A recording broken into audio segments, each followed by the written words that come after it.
make of that topsy-turvy game? Yeah, obviously, you know, a really tough first half.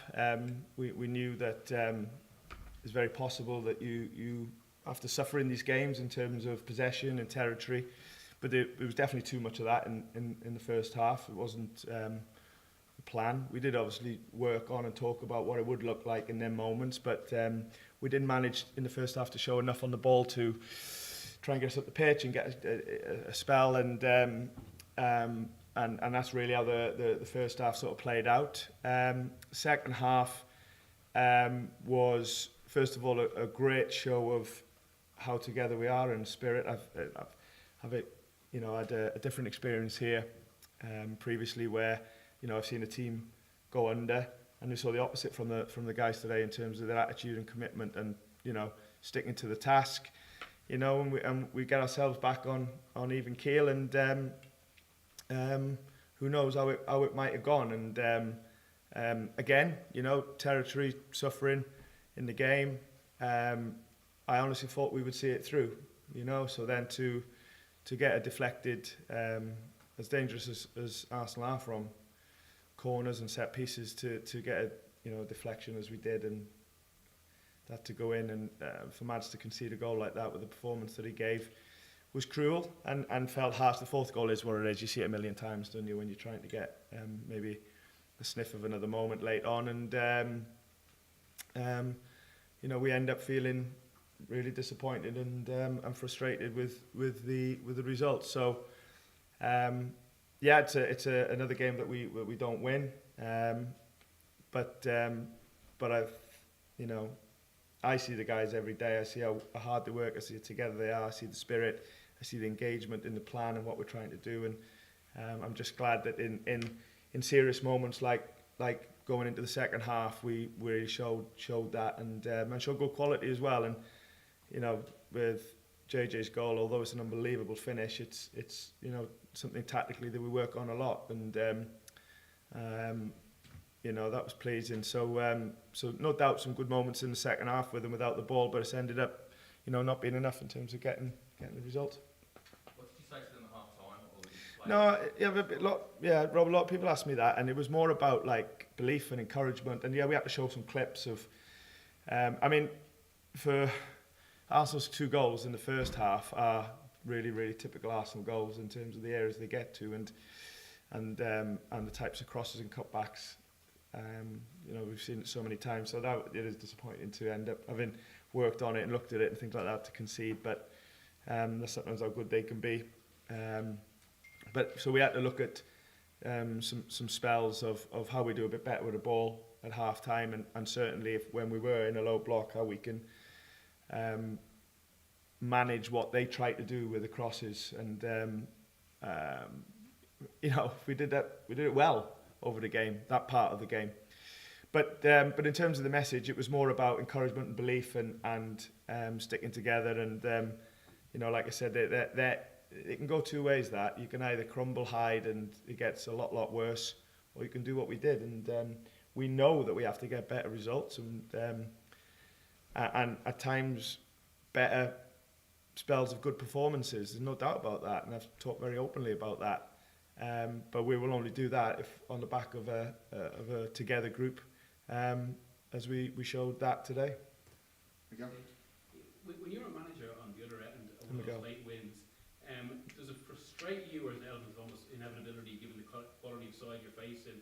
Like, do you look at yourselves, or just... MIKEL, I think you always have to look at yourself and look at how you can do better, because that third goal wasn't the only goal we conceded in the game as well. So yeah, I think that's real sort of ownership. You know, you can't always look for excuses and things like that. You should always take responsibility for things that you can do better, and that's the process of improving, isn't it? Is reflecting and looking at what went well and looking at what didn't, and trying to do better next. So yeah, we will look at ourselves first, for sure. Just on front. Just on for the 1-0, you got a yellow card. What were you specifically unhappy about? Was that the foul in the build-up? Just talk us through that. Yeah, that was probably the. I've been asked every interview I've done has been a lot more blatant than how you just asked that. Yeah, you were very polite there. We were very disappointed with the not giving a foul on Vards for the first goal, and we were also really disappointed that although we don't come into games trying to get players sent off, but why he hasn't sent off the Arsenal left back is it's a little bit beyond belief. I'm trying, because of the spell that we're in and the spell that I'm in personally, I'm trying not to let referees poor decisions be the headlines, because I'm trying to take responsibility for a team that needs to get better results than what we're going. But on the basis that every interview I've done up to now, and it's a busy one today, has more or less been the first question on them two decisions, you have to give your opinion on it, and we feel that they were two really, really poor decisions. Jordan. Steve, Hi, George. it's been a theme for the season, there's kind of second half fight backs. But are you any closer to find out why you're giving yourself so much to do with those first halves? Yeah. I mean, I really respect the question, Jordan, and you're right. But I do think today was a little bit different when you come into a game like this against, arguably, one of the let's say the best two teams the last couple of years. Well, they have, haven't they? Them and City have been the best two teams over the last couple of years, and when you come away from it, it's a different task to many other games. Last away game, for example, we were really good at Crystal Palace. So I think this sits a little bit different to the others. I don't disagree with your point, but we did suffer more than we wanted to in the first half. It wasn't the plan to be as deep as we were, and knowing that we would have spells like that, but it was too much of it. But we're more focused really on the good things that we did those second half, and I don't think we should lose sight of that. For like I said before, for us to get better results than what we've got up to now, and that's all on me. The base of it has to be the attitude that we are showing. So we need to stick at it. Mads as well, I know you mentioned him briefly.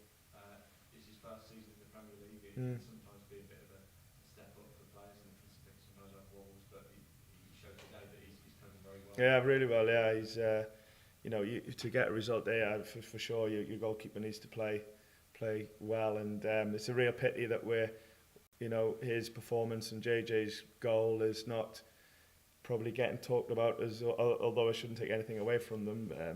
If we got the result that we nearly got, then they would be real headlines, wouldn't they? And I thought there was lots of other good individual performances as well. And that's what I mean. Yes, you see some.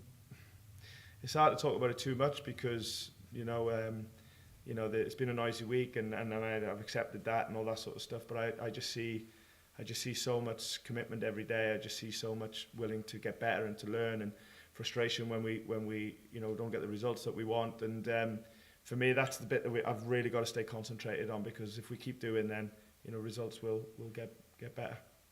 On the back there. Hi. Appreciating your frustration with the ref and focusing on your own team. What did you make of Arsenal? But they've had a tough week. They conceded late on. Last week they didn't. What do you make Probably not as tough as our week, if my week, if I'm being honest. I wouldn't mind being in MIKEL shoes. I know that. They're a top team. It's a good atmosphere here. There's obviously a lot of good will and good feeling around there, and you have to compete with that when you come here. So and that's what we had to do today. And like I said, to show what we did in the second half, there is a pride around that, but I can't shout it from the rooftops because it's a game that we've lost. But internally, we just need to keep doing what we're doing and hope that hope to improve results. So then externally, things are a little bit more positive, and that's the only thing that I can really focus on. Last one. Yeah. At the end, when you were making some changes, it looked like Jamie Vardy was gesturing to you just to leave him on the pitch. Did you have any intention to bring him up at the time? No, I don't. I'm not sure about that, because we are constantly speaking to Vards. To be fair, I'm not sure that was the case, mate. To be honest, no. When you need a goal, there won't be many times, unless he's absolutely run his race. There won't be many times that we'll be bringing him off, or his performance is not what he hopes it to be. But no, that was That was not the case today. I think he was more, I don't know what he's doing, I didn't see it to be honest, but it wasn't what you might have thought, Rob. Thanks everybody. Thank you. Safe journey.